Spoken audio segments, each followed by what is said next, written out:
Hey YouTube, so I know this definitely has like a heavy feeling for a title, but this is not a sad fucking video. Like, that's not what we're doing here.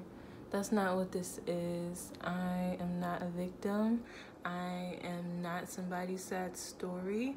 I am not somebody's like beaten up ex-fiance. Like, that's not me. I'm not somebody's victim, and I'm not someone's judge. So like, if you came here to also judge the person who put their hands on me, like, that's not what this is about either.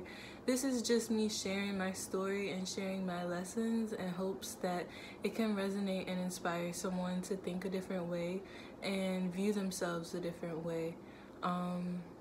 I did get my hands I did have someone that I cared about a lot put their hands on me in a very inappropriate way that they definitely should not have done.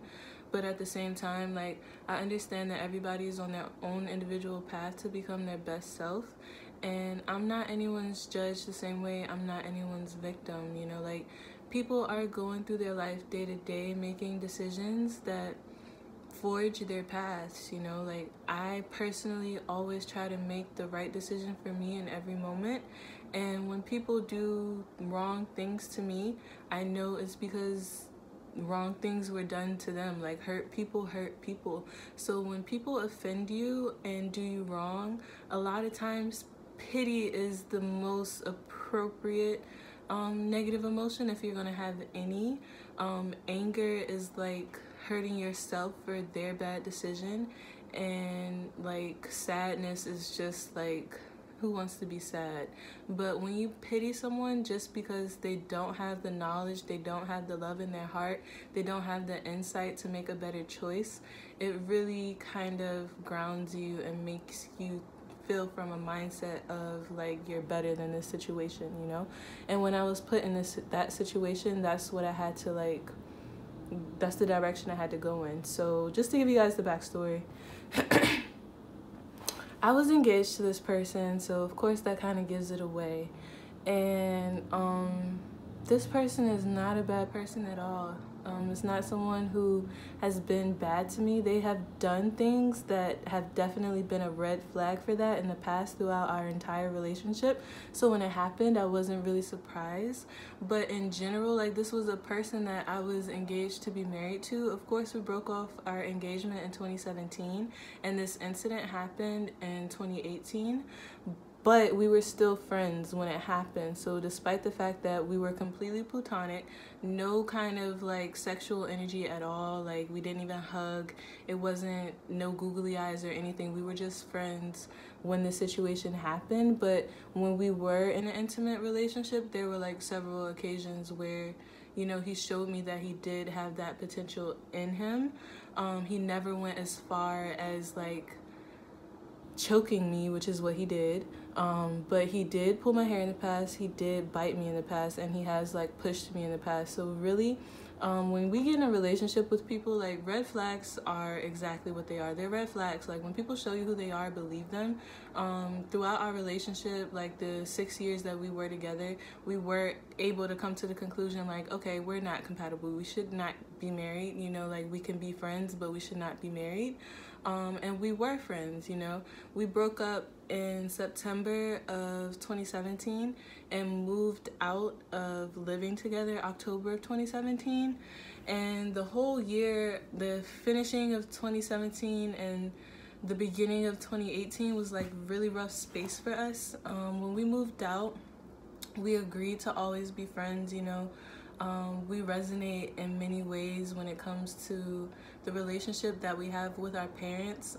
We're very independent. We can't rely on anyone in our family really financially. So we understood like the predicament that we were in, and that really brought us together a lot with our relationship. Just the fact that, you know, we really resonated in a way where a lot of people didn't, you know? Like, we couldn't depend on our parents to help take care of us, you know? Like, we really became adults together. And when I broke up with him, I was financially in a better place than he was. So I didn't want the breakup to be something that, you know, like, threw him off, you know. Like I wanted nothing but positivity for him. Like I wanted him to have everything he wanted, and that was part of the reason why I felt like I had to be honest and let him know, you know, like this is not it. It's not it. It's not it. Like I love you, but this ain't it, you know. So we broke up. We were living together. We had a 1-bedroom together, and you know, he's like, okay, so if you're gonna move, you know, to Upper Marlboro with your stepmom, where am I gonna live, you know? So I'm like, I think it would be best for you to like rent a room, you know, like with your income. I feel like that would be the best option. And he really, really wanted to get another apartment. So I'm like, all right, I'll help you get an apartment, whatever. Like, I want you to have what you want. And I know he would be able to pay the rent, you know, like I felt like he would be able to pay the rent without a question. So he found this apartment complex community and went to apply, and he got denied. So basically I put my name, my income information on his lease so that he would get approved, and he did. So he ended up getting his apartment. I moved with my stepmother, and this was all October 2017. So December 2017, an incident happened. We had been friends since we moved out. We were talking, we were cool. Like, mind you, this is my best friend in the world. Like, even though we're not supposed to be married, like, I love you. I'ma always love you. Even now, I still love this man, you know, like, you're a fucked up person for what you did. You're fucked up for not apologizing, but you're still a person that I consider that I love, because I accept you for who you are, you know. I accept you for the crazy ass nigga that you are, and I love you, you know. But I don't want to be with you, and I don't know if we could be friends. And I don't think my definition of love is similar to other people's definition of love. It's very unconditional. But yeah, so December 2017, I go on a date for the first time after we broke up, and ironically it was just with my ex. I just wanted to be around a guy. I was completely not attracted to the person that I broke up with in October. I was completely unattracted to him, so I just wanted to, like, I don't know, I wanted to feel like sexy again. I wanted to feel attracted to somebody again, but at the same time, when it comes to sex, like, I don't want to feel that way towards a stranger. So I went on a date with my ex. I reconnected with my ex. We hadn't talked in years. We went out, had a good time, had drinks, got drunk. Mind you, this was my first boyfriend that I went out on a date with, and he knows who he is. He loves me, I love him, but we're not ever gonna work. But, you know, we can have a good time together. So I went out with him, and I went back to his house. Mind you, the person that I was engaged with had my location for months. That I didn't even know that he had my location, but he had my location for months.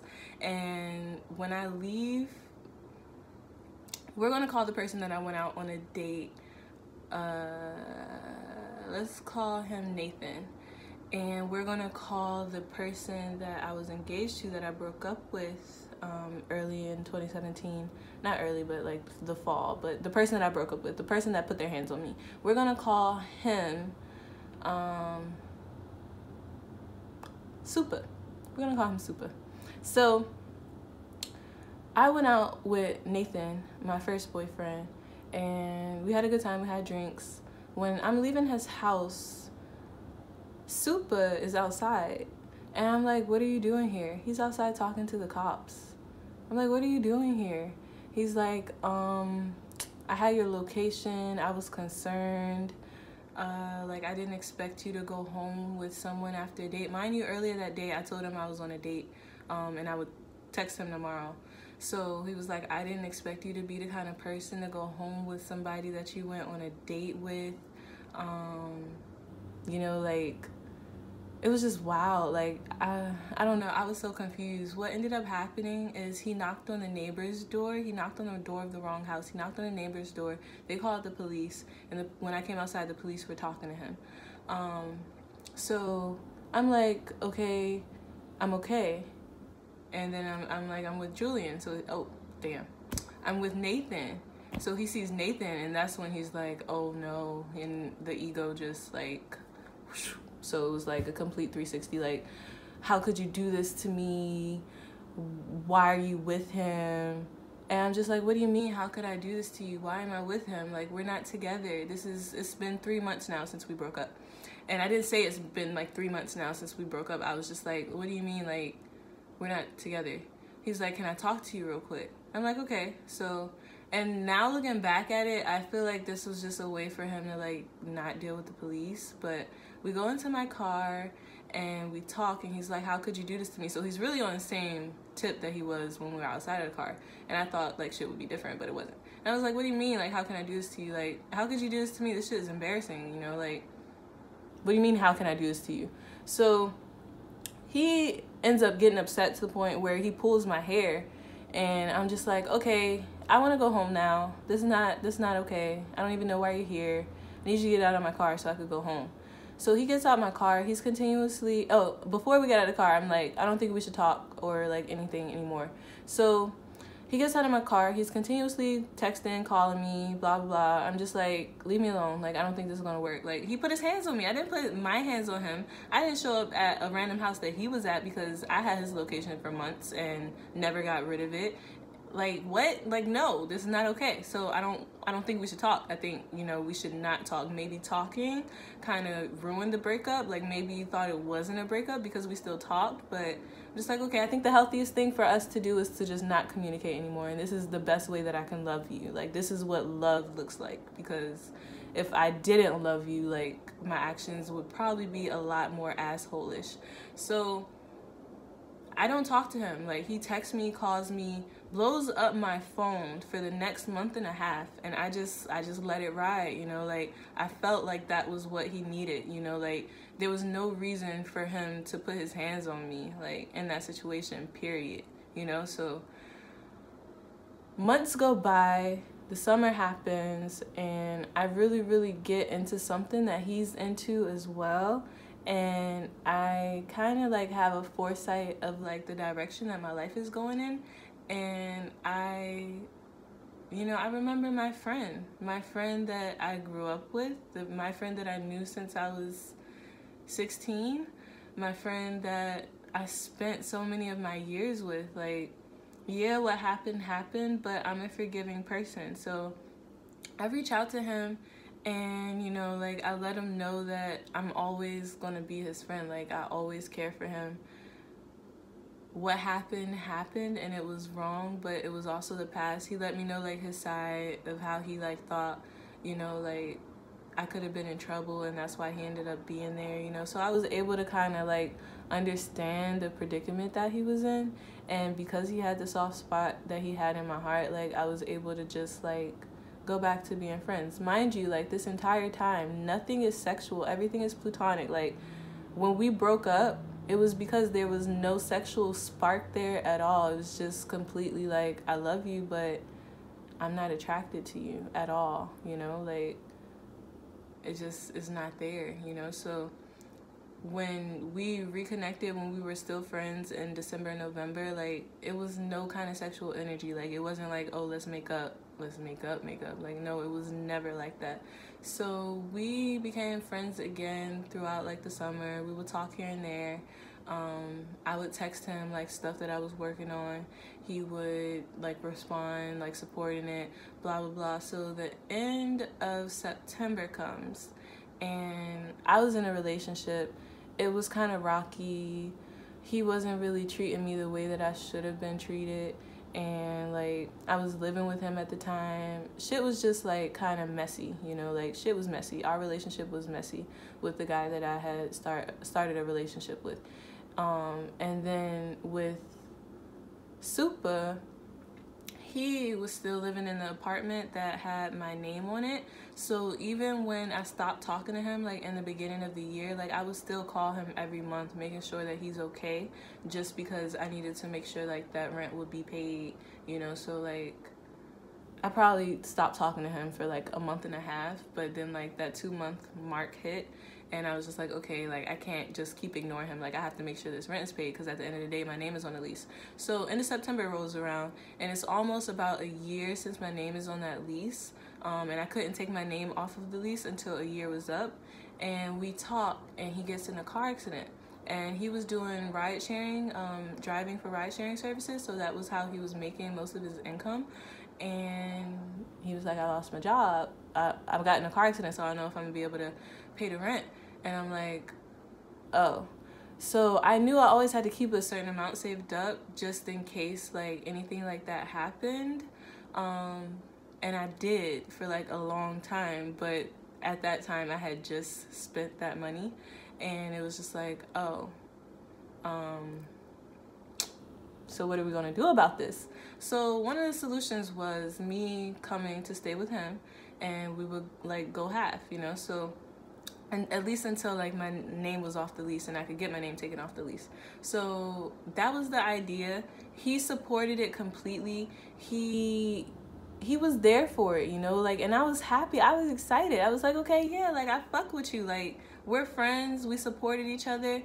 I believe in you. You believe in me. Like, we could just make this a positive friendship, and we could live together for like 2 months, and it'll be fine. So I move in with this man, and like, it's a complete 360. Like, when I get there, it's like he finally has the chance to like flex his ego that he's wanted to flex for so long. When I get there and I try to be positive, like, if I order food, I order food for him. If I cook, I cook for him.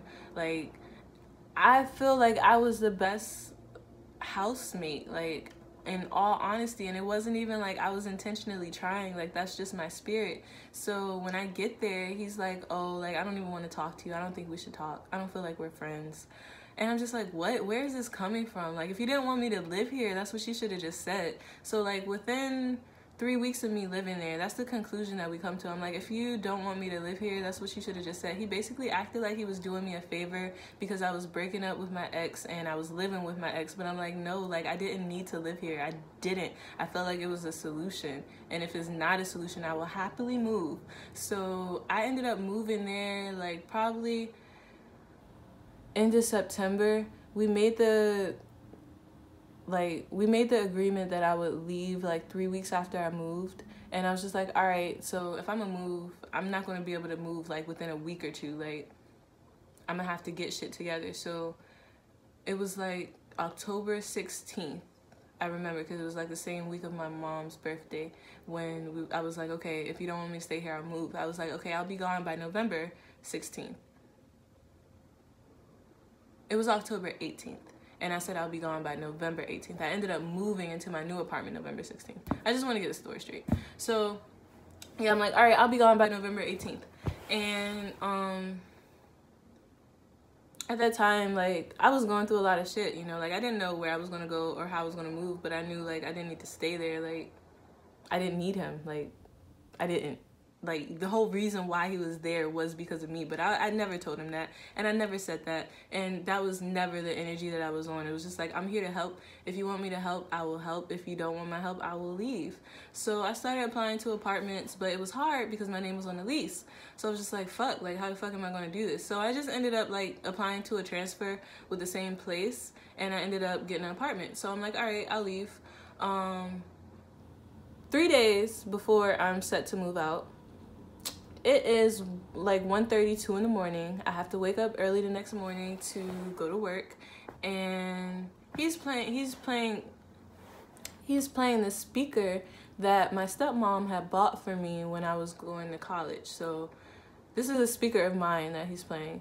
And when I moved out in 2017 from the apartment that we shared, I let him keep a lot of shit. Like, I let him keep my TV, I let him keep that speaker, I let him keep our pots and pans, our dishes, our kitchen appliances. Like, I let him keep everything just because I was moving to my stepmom's house, and she had all those things there. So it's just like, you're getting another apartment, you might as well take it with you so you don't have to buy new shit. You know, like, yeah, it's a TV, yeah, it's a speaker, yeah, it's stuff worth money, but I'm a materialistic ass person. I'm not going to say I'm not materialistic, but I'm generous as fuck. So, like, yes, I like a lot of shit, but I don't like it more than I like people, basically, you know. Like, you can have it. It's just things, you know. So 1:32 in the morning, he's playing the speaker. I'm like, can you turn that down or use your headphones, because I'm trying to sleep. He's like, no, I don't want to use my headphones. And he doesn't turn it down. So I'm like, okay. I'm just kind of dumbfounded, because this is the only time that this has happened. The entire time we were living together, he used headphones. But this night, 3 days before I have to, no, it was 2 days. 2 days before I have to move out, you decide to show your ass. So I'm like, can you please use your headphones? Like, I gotta wake up early as shit in the morning. Like, I have to be around kids tomorrow. I need energy to be around kids. So he doesn't use headphones and he doesn't turn it down. And I'm like, all right, Friday, when I move out, I'm taking the speaker with me. It's mine, I'm taking it. He's like, no, you're not. You can't. And I'm like, why can't I? It's mine. And he's like, how is it yours? I'm like, it was gifted to me by my stepmom. It's mine. And he's like, well, when you left last year, you said you didn't want any of the stuff. And I was like, yeah, I did say that. And now I'm saying I want it because it's mine. And he's like, well, you can have it. And I'm like, okay, Friday, when I move, you better hide it because if it's in plain sight, I'm taking it with me. And he turns the music up. He turns the music up. So I go and I get scissors and I cut the cord and I'm happy because it's quiet and I can sleep. So I go to sleep and he goes in the kitchen and fidgets and then he fixes it and it plays again. And I'm like, fuck, now I can't sleep again. And I try to sleep, but I really can't sleep. So I take the scissors and I go to try to cut it again. When I take the scissors and I try to go cut it again, he literally takes both hands, puts them around my neck, and chokes me. Like, I'm not making this up. Like, this is literally what he decided to do. While I have scissors in my hand, he decides to choke me. Like, literally, like, what the fuck is wrong with you? Like, oh, I hate you. Like, just basically letting out all of his aggression. And in my head, I'm just like, wow, you really are this dumb. Like, you really are this dumb. Like, I was just really in shock. And I wasn't in shock because I was being choked. I was in shock by his stupidity. He ends up letting me go. I'm still, like, dead set on cutting the speaker because I need to sleep. So when he lets me go, I try to cut it again. He then puts me in a headlock like this, like, choking me like this, like, put the scissors down, put the scissors down, put the scissors down. I don't want to put the scissors down just because I want to cut it. But at the same time, like, he's choking me so hard where I'm having, like, the mental conversation with myself, like, Shayna, you have to put the scissors down or he's going to choke you. Like, he's serious. He's choking you. So I drop the scissors and he lets me go. And I just turn around and I'm yelling at this point. Like, I'm not the calm person that I am. At this point, I'm mad and I'm upset because I've just been choked twice. So I'm yelling. I'm like, you're an idiot. You're getting charges. Fuck you. And then I go in the bathroom. And right at that point, like, my adrenaline is, like, high and pumping. And I'm just, like, upset, you know, and I'm looking at myself in the mirror like, damn, this is really my reality. So I take pictures of, like, I had, like, a scratch there, and you could see, like, the redness from his hands being around my neck.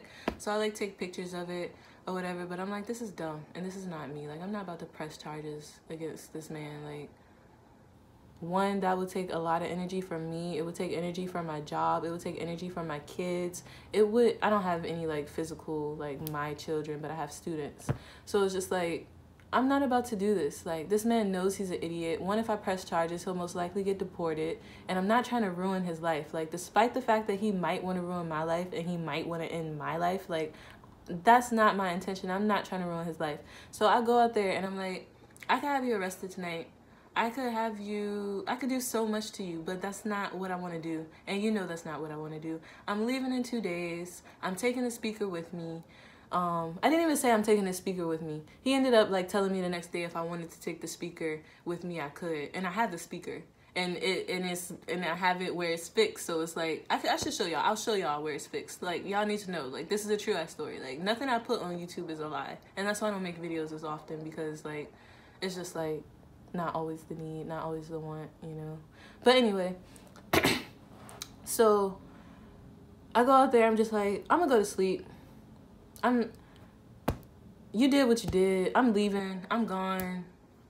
It's really nothing to say. Like, you're just an idiot, you know? And that's not even what I say, but that's just the sentiments that I had. Like, you're just an idiot. And it's sad. Do better. Do better. Do better. So I move out. I never get an apology for what he did, ever. And I've only told 3 people that story, and it was because they asked about him, you know, like, we were friends for years, so, like, people in my life would ask about him, and it just got to the point where it's, like, annoying as shit, like, stop asking about this man who did this to me, like, so I ended up telling them.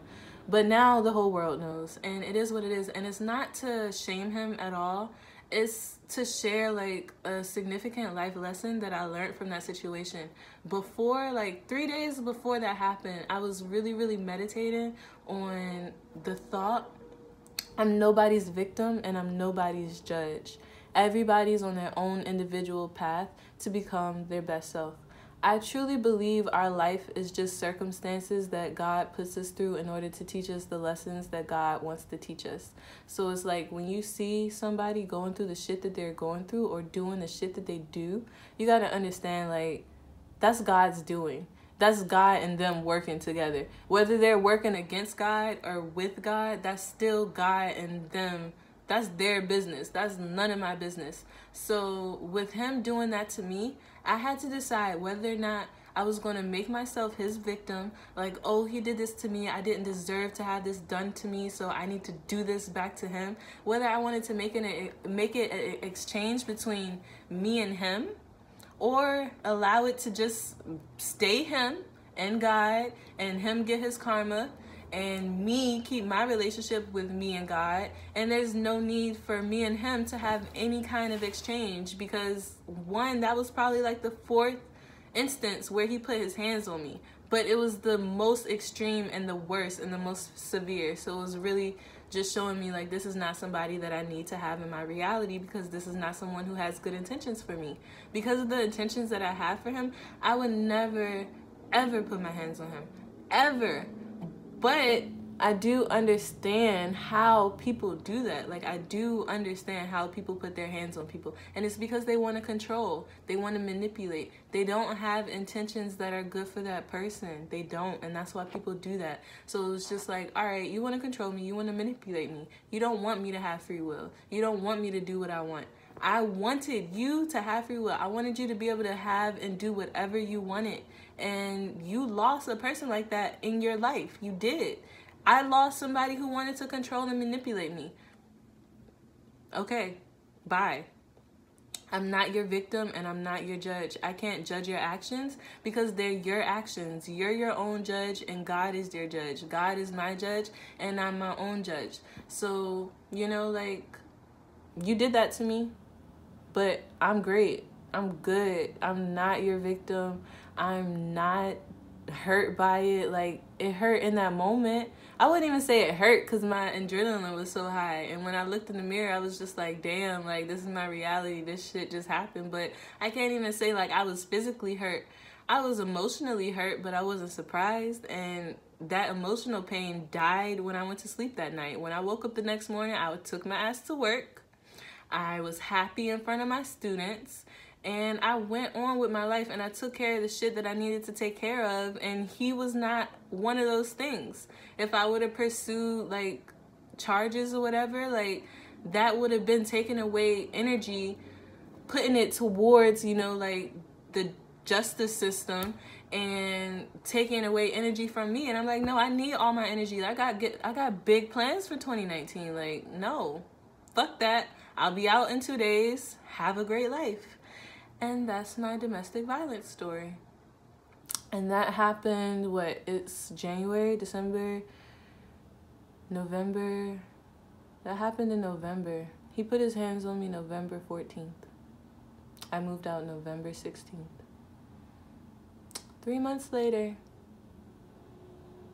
And I'm still the beautiful, positive person that I was before, but 2018 honestly was a very growing year for me, and I grew through a lot of pain.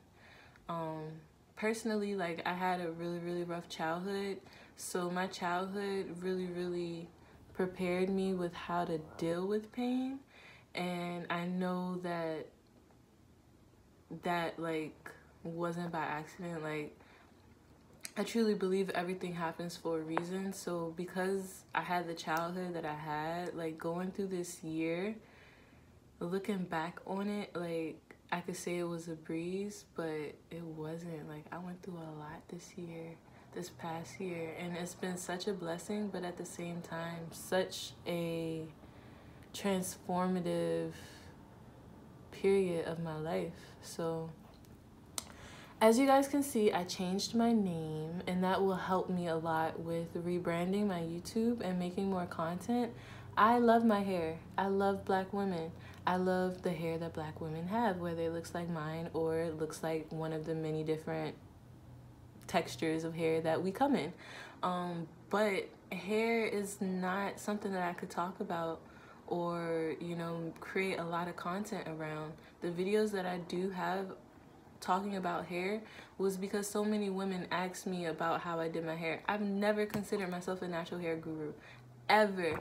I've always just showed women what I did to my hair in hopes that it would help them learn how to take care of their hair more, or just give them more information to, you know, form their own conclusions. But I never was like, oh, team natural hair guru, or, you know, team beauty influencer. Like, that was never my energy, and that was never a want of mine, you know. So I know that that was something that you guys wanted me to do, but as you can see, I'm very, very headstrong, and I do what I want to do. So yeah, this is how I want to do it. This is how I want to do YouTube. And you guys are going to be seeing like a lot of different directions from me. I'm a very creative person, just not when it comes to hair. Like, I do the same shit over and over again. I don't know how many different braid out videos y'all want, because that's all I do. So I'm going to show y'all what I do. And I appreciate y'all for being here and rocking with me. Yeah,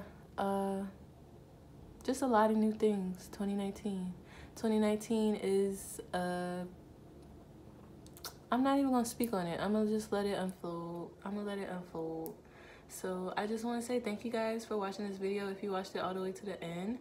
And if you liked it, make sure you give it a thumbs up. If you like me and would like to see more videos from me, be sure to subscribe and keep your eye on the lookout for new shit from me.